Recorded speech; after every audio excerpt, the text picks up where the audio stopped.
Hi everyone, and welcome to Philanthropy Impact's Walk in My Shoes series for professional advisors, and thank you for joining us for our first event of 2021. This series was set up at the beginning of March last year in response to the first lockdown, and has fast become a place for inspiring and thought-provoking discussion on pertinent topics to you, to your clients, philanthropists, social impact investors, and thought leaders in the sector. My name is Sophia, and I'm the Director of Membership and Development here at Philanthropy Impact, and your moderator for today. As always, this is a strictly 30-minute session. We are taking questions, and we ask that you use the chat function to introduce yourself, have your say, pose questions to our panel, and also please remain respectful to all throughout. And that leads me to introduce our chair for today is George King, Philanthropy Impact board member and partner at MASECO Private Wealth. And joining George, we welcome Olivia Jenkins, Vice President of Philanthropy Advisory, EMEA, at JP Private Bank. And from Geneva, we welcome Etienne Eichenberger, Managing Partner at Wise Philanthropy Advisors. Thank you all for joining us today, and I will now hand over to George to make a start. Thank you, George. Thank you, Sophia, and thank you for joining us. This is 2021 is supposed to be where we turn the page and things look better and brighter, and hopefully that's going to be true. We are blessed in that we have a very specific topic with very engaged experts, so hopefully this half-hour session, while it will go quickly, will feel really like an in-depth session, which we don't often get to do in these half-hour sessions.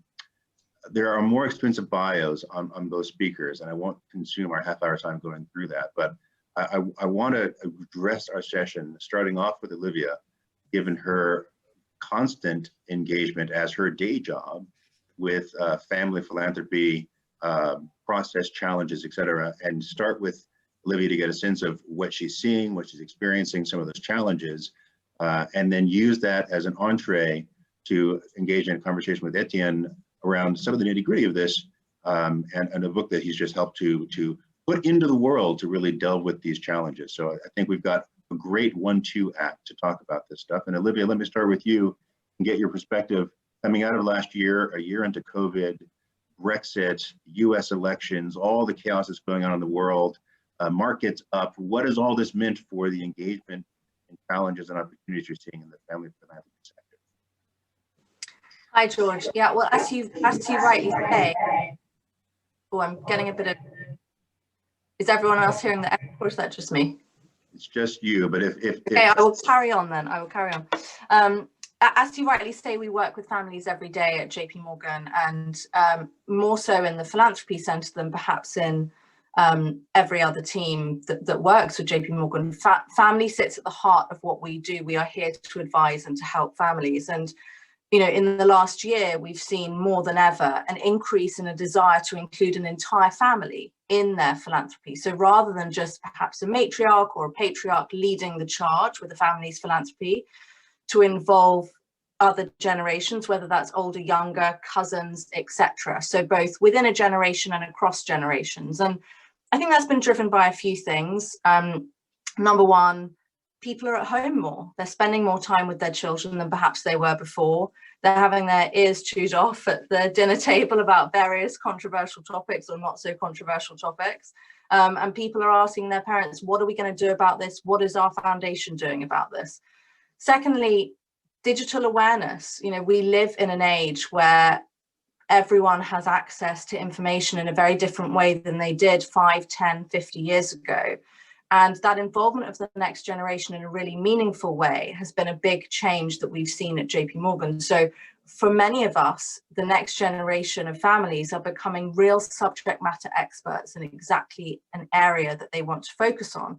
And as such, they're really interested in working collaboratively in a way that perhaps their parents and grandparents didn't. So looking at various different stakeholders, whether that be government, NGOs, academia, etc., and working in a much more collaborative way across sectors is a big trend that we've seen recently. And that's led to a rise in both donor collaboratives, but also donor networks as well. And for us at JP Morgan, so much of what we're trying to do is foster the sector as a whole, but also to encourage that shared peer-to-peer learning. And so more and more, we're doing that onward connection between large families who are often very private about what they do, either in their philanthropy or how they work as a family and with the next generation and beyond, but they're also just as keen to learn from each other, to learn about another Scandinavian family who are doing something exciting. How did they navigate that wealth transfer versus a Scottish family or a French family?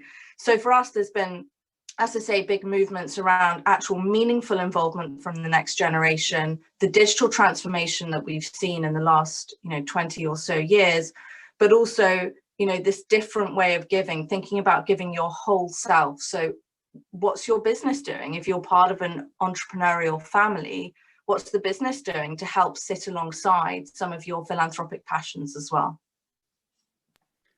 Just to pick up on a couple of those things, I think the second point you mentioned was this heightened degree of digital awareness while sitting at home with more time. Yeah. And clearly there's this longer term arc towards in this direction. Have you found that the current environment, the most recent environment, the last 12, 9 months, whatever it's been, has accelerated or changed those trends first?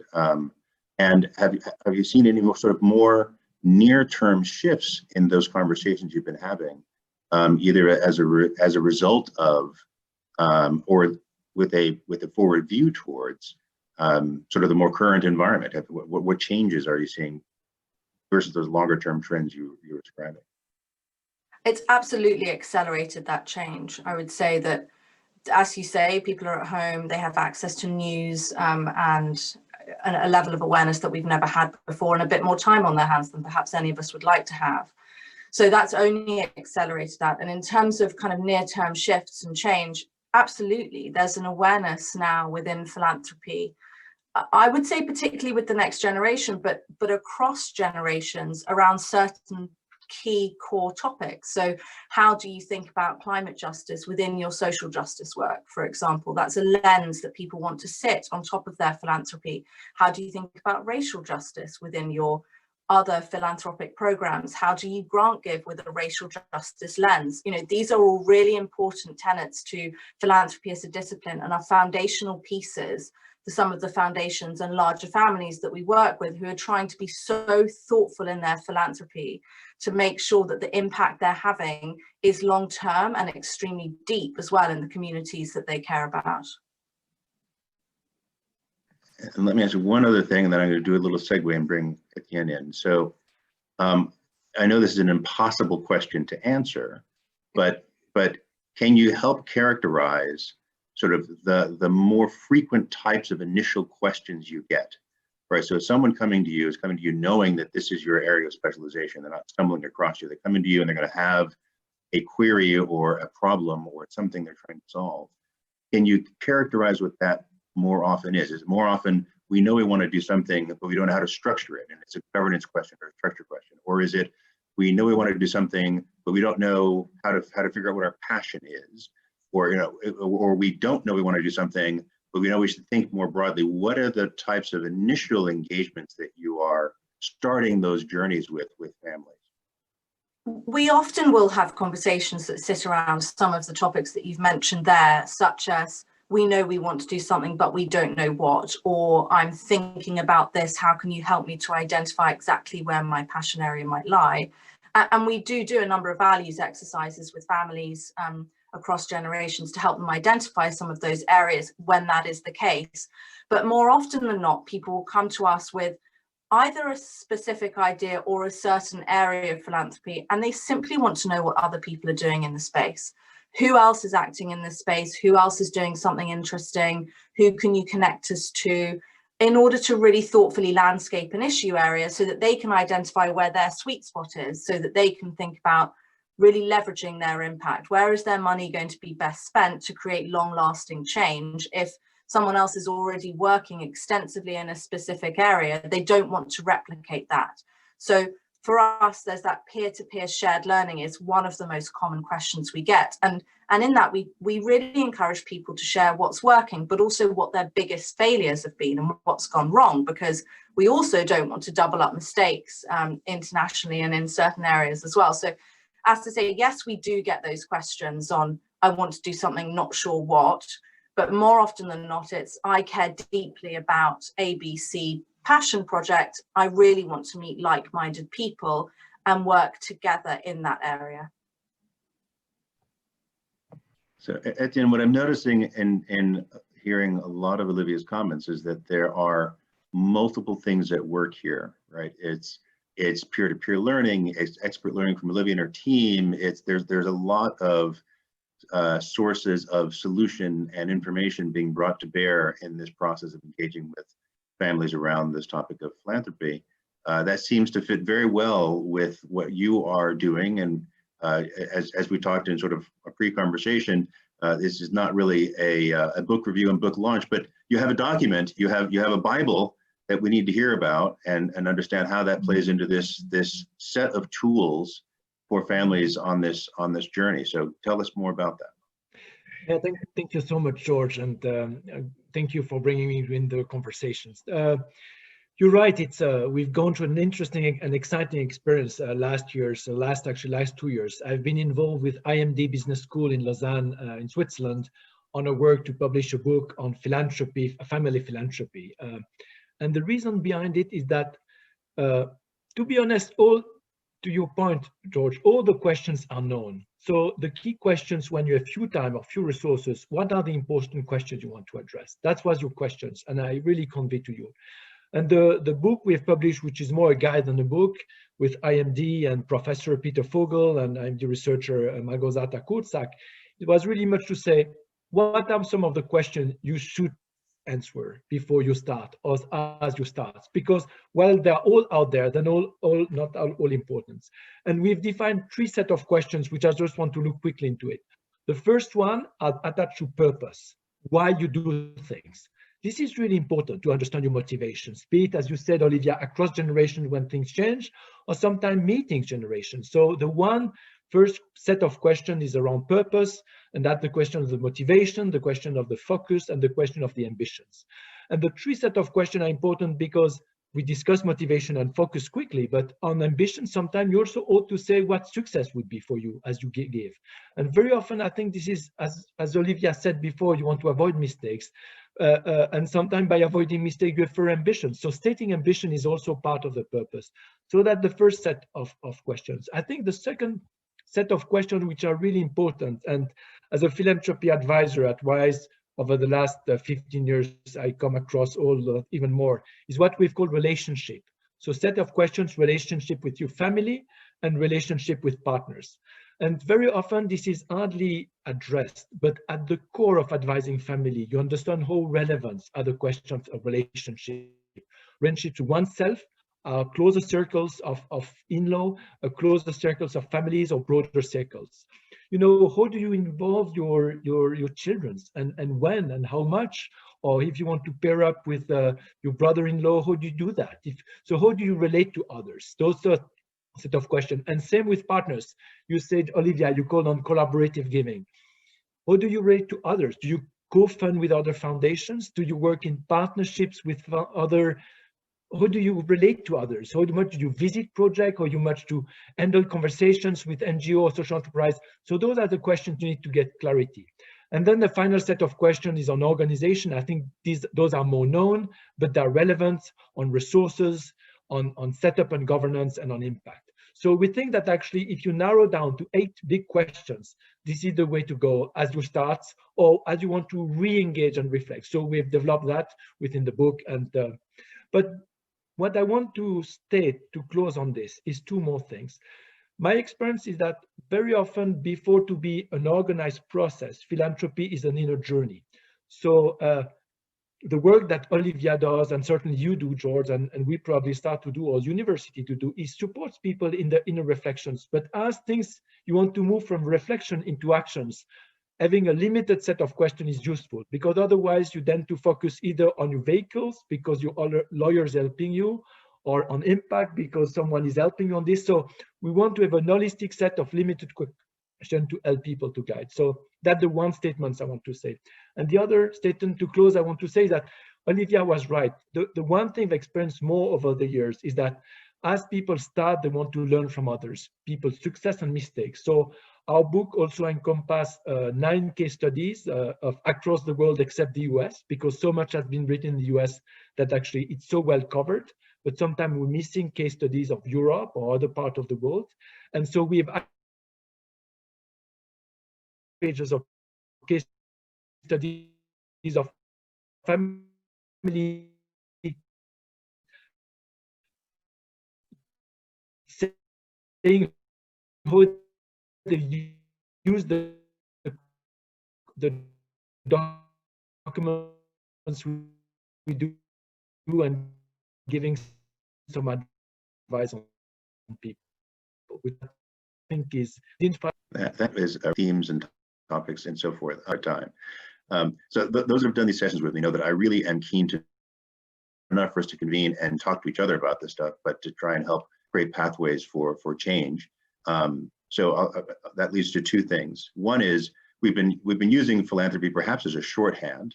I'd love either of you, both of you, to maybe expand on the full scope of what comes into that space. We sometimes talk about impact investing around here. We talk about a whole series of things. I don't want to put words in anybody's mouth, but just frame for our group the scope of what you mean when you're talking about these comments, first of all. And then secondly, and hopefully related to that, is, you know, we have people on these calls and in the larger group that'll see this over time that are advisors to high net worth and ultra high net worth people from various different disciplines, wealth management, law, accounting. We have people who are on this call who are directly engaged on the charitable side, who are looking to engage with professional advisors and ultra high net worth people. It'd be helpful to get your sense to that audience of how to use these tools, how to use these insights that you're sharing to actually try and advance better and more philanthropy. I was frozen for a few seconds, so maybe Olivia, you want to start so I can pick up and don't ask George to repeat anything. Of course. So, George, on your first point around that spectrum of philanthropy and what does that look like for different people, absolutely, there are various different ways in which people think about philanthropy. So whether that's direct grant giving alongside perhaps impact investing or social entrepreneurship investing, and also, of course, sustainable investing. We try to help the families that we work with to think about impact across the spectrum. So that will be pure, traditional philanthropy, thinking about direct grant making, although often they will now be looking at areas within grant making that perhaps their parents or older generations wouldn't have previously considered funding, such as advocacy, which is definitely an area that we're seeing growing in philanthropic funding. Then moving across into thinking about how their endowment itself is actually invested in order that, both hands are speaking to each other. The grant making team is working with the investment team and not working against each other in the simplest of terms, but also actually enhancing each other's impact. And then finally, often these families that we work with will be, as I mentioned previously, entrepreneurial families. And so really thinking about how they're bringing their absolute best, their networks, their factories, their businesses, their normal ways of working, and embedding sustainability, embedding social justice, embedding, fighting inequality into that corporation itself, as well as really becoming important, thinking about your whole house. And then secondly, how we might use some of these tools to advance philanthropy. What are those opening conversations? For us, the most common conversation that we will have with a client or just anyone, just anyone that I meet is, are you involved in charitable activities in any way? Many people that we work with and many people that the advisors on this call will work with will sit on boards. Do you sit on a board? What's your level of involvement? Why do you care about that cause particularly, and why are you so passionate about it? And often, you find that snowballs into a conversation because people are talking about their passions here. They're talking about a project that means so much to them that they visited in Ghana, for example. And so for us, these conversations start very simply with, are you involved in charities and in what way? And they snowball into more in-depth conversations around why, how, are your family involved? What do they think about it? How do you think about this more cohesively as a family, and onwards? So Etienne, I'll give you an option. You can pick up on that, or I'll put one more thing on the table and you can make a choice, because we have two sets of comments in the Q&A, both of which relate to younger people, but in two different ways. We have one from Lucy, who's an advocate, an active board member and so forth with Philanthropy Impact for a long, long time, talking about, do you have examples or ideas, something a little bit more specific again on this concept of, leaving here with something actionable. So ideas for parents who want to engage with their children, especially adult children, in philanthropic work, etc. So whether that's ideas that you've shared in the book, Etienne, or just either of you from your practices, practical examples and ideas for parents who want to engage with their children in this space. And then also sort of in the youth comment is this kind of concept of next gen and differences that you might be observing between what that cohort wants and is interested in, and as opposed to their parents or grandparents and so forth. So hopefully you can pick up on those, Etienne, or the prior question. Yeah, I think Olivia has answered very nicely to the others, and without to add up, since I see that there's so many questions, I might add on the next gen topic. I think the one thing I see is that philanthropy, and that's what the guide was reflected that we wrote, is that it's often an open door to build meaningful conversation within families, as Olivia introduced it. And as you touch into meaningful conversations, which is a conversation of depth of what your children want and what adults or grandparents you want. I think you're touching something which is making meaningful conversations. And in educations, as it's changing, as our world change, I think creating space both for meaningful conversations and fundamental experience that you give to your children is something very important. So to answer to your questions, my experience, and I run also Next Gen Bootcamp the last 10 years, is that while we think Next Gen knows so well, I think Next Gen have very strong convictions about things that they believe, but not always things they know. And while they're making very strong statements, they're also looking for experience and also looking for resources. Their parents sometimes know more, but their conviction is in a different way because their stage of life is for different setup.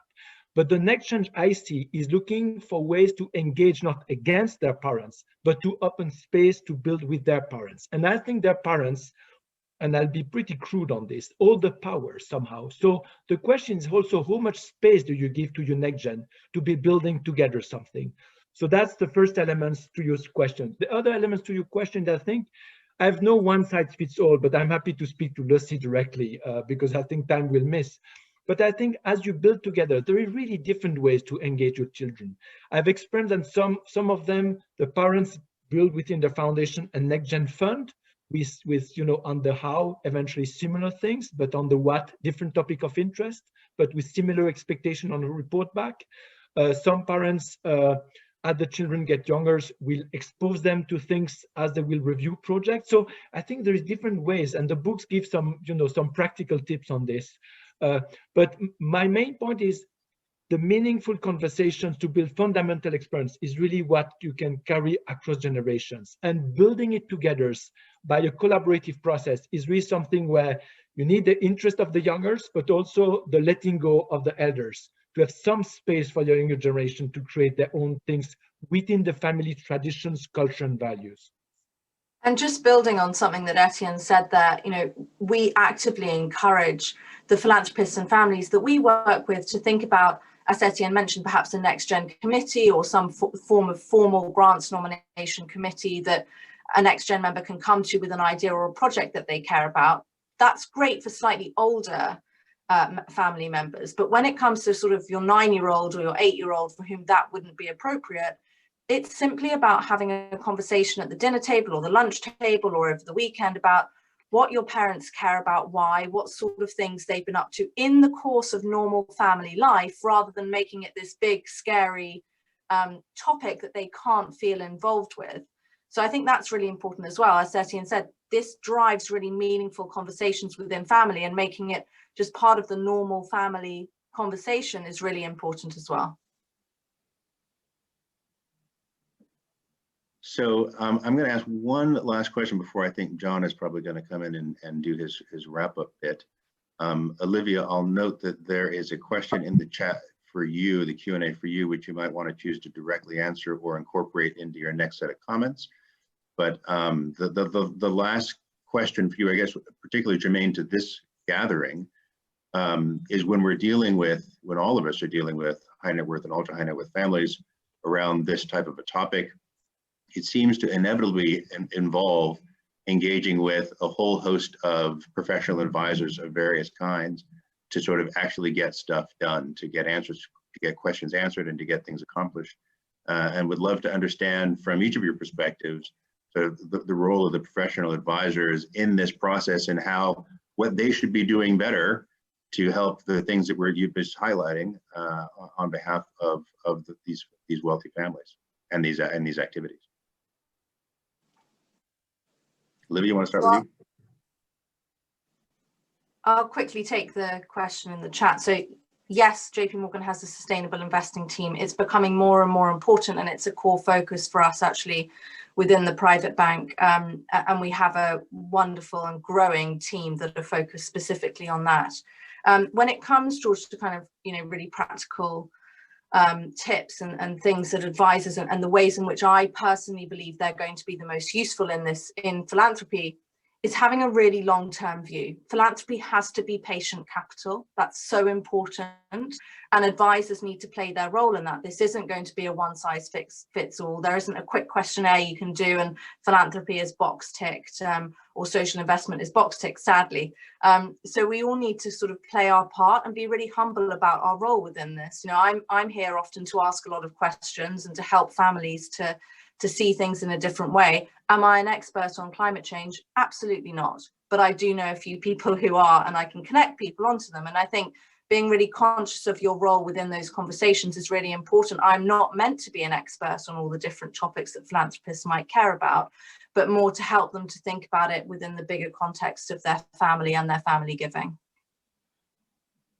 Perfect. I think to build on this, the role of experts, as many are on the call, it's a thin balance between being a good listeners and sharing expertise. Because sometimes what you ought to do as an advisor is to be a good listener and facilitate conversation between family members. And your role is not to be expert on anything else, except facilitating conversation with the clear frame that you are responsible for. That's your role number one that you play. And sometimes, as Olivia said, the role number two is to be expert on certain things, which is collaborative giving, ESG, or social violence or climate change. And sometimes you are the experts and sometimes you get the experts. So I think the challenge of accompanying families in general philanthropy and not being only family advisor in philanthropy, not being only purely philanthropy advisor, but helping families, is that you really to carry the two hats, which is not exactly the same stance. On the first one, you are in charge of the process. On the other, you're in charge of the content. So this is not quite the same, but that's the challenge, but the interesting part of it.